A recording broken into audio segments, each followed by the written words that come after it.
How much more work would we have to do to turn our course projects into something more like the web browsers we use every day?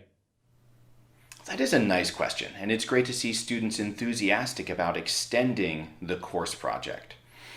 To get the key ideas across in the amount of time given, we restricted attention in the course project to building a static web browser, like the sort of web browser you'd see on an electronic book reader, not particularly interactive, more concerned with downloading the web page and rendering it. Let's say, though, that we wanted to work on the project in our spare time and extend it to become something a little more interactive. If you're interested in that, I would encourage you to look at two old-style web browsers, Elinks, E-L-I-N-K-S, and Mosaic, the precursor to Netscape or Firefox. Elinks is an all text-based web browser. Mosaic was one of the first visual web browsers. Take a look at those and see the sorts of user interface options that they offer to get an idea for what the bare minimum is for a working web browser. Let's say, though, that we want to do it together.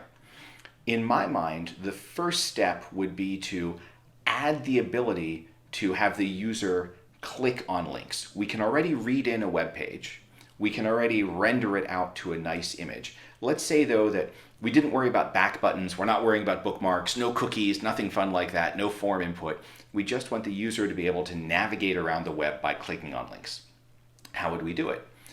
Well, right now, our web browser is more of a batch processor. You give it an input, a web page, and it produces the image and then it's done. We'd want to add a little loop at the bottom that said, wait for user input, wait for the user to click on the screen. And let's imagine that through our GUI library or our graphics library or through talking to the operating system or the windowing system, we would receive some sort of notification whenever the user clicks in our window. And probably we'd get information like the X and Y coordinate of the mouse click and whether or not it was a left click or a right click. So we'd need to build up some sort of mapping from locations on the screen to whether or not they correspond to href tags, links, the text displayed underneath them. And we could do that while we were displaying the text on the screen. If it's mostly images up here, but then suddenly there's a link in the middle, we'd want to remember, by the way, about halfway down the page, if the user clicks there, it's a link, and we should know where to go next. How do we know where to go next? That's just the href argument from that particular tag. We already got that information at the lecture level, we passed it to the parser, and we have it when we're interpreting. So we just store it in some sort of mapping off to the side. So let's imagine that the user clicks, we check our little page to link mapping. If the user is clicking in the margins or in the white space off to the side, we don't do anything. But if the user is clicking in an area corresponding to a link, we fetch the value of the target location, and we say, oh, it's something like http google.com index.html. And we open up a network connection in order to fetch that web page. And if you took CS 101 at Udacity, you may remember how to do that, but if not, it does not take that long to pick it up. And ultimately, we'd end up getting out a new string, a new file corresponding to the contents of that web page. Bracket, HTML close bracket, welcome to my web page, that sort of thing.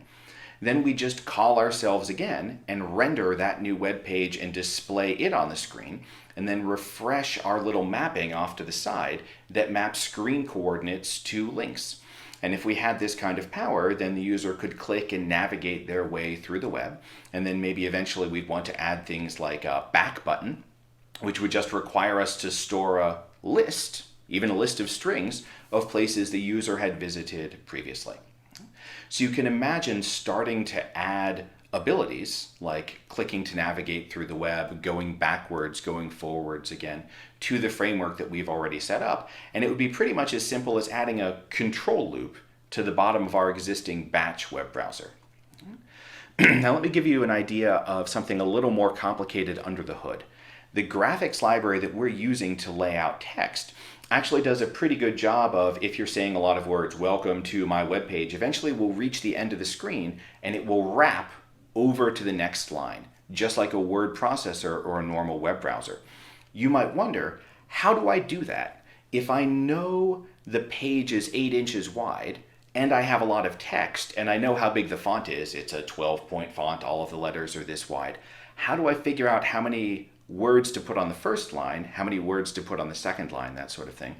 That problem is called the word wrapping problem, or perhaps more formally, the minimum raggedness word wrapping problem. And it turns out that the human eye prefers column layouts that are not ragged on the side. You don't want it to be over, under, that kind of thing. Instead, you want nice, even columns like a newspaper or like a magazine article. That looks more pleasing to the eye. Well, in an incredible surprise move, it turns out that we can solve this problem using, guess it, dynamic programming, memoization. There's a mathematical equation you can write down that sort of penalizes you for not having smooth columns. And then we can try a bunch of different layouts, which words I put on which lines, and just memorize their badness values, how ugly they would look to the human eye. And at the end of the day, we just take the one that looks the least ugly. And it turns out that that's actually how professional typesetting pieces of software like LaTeX or Microsoft Word solve this problem. So we'd want to do some of those things under the hood to make our output look good, and we'd want to add support for things like clicking and following mouse clicks to navigate the web. But ultimately, we are pretty much there with having a web browser that's similar to some of the earliest historical web browsers like eLinks and Mosaic.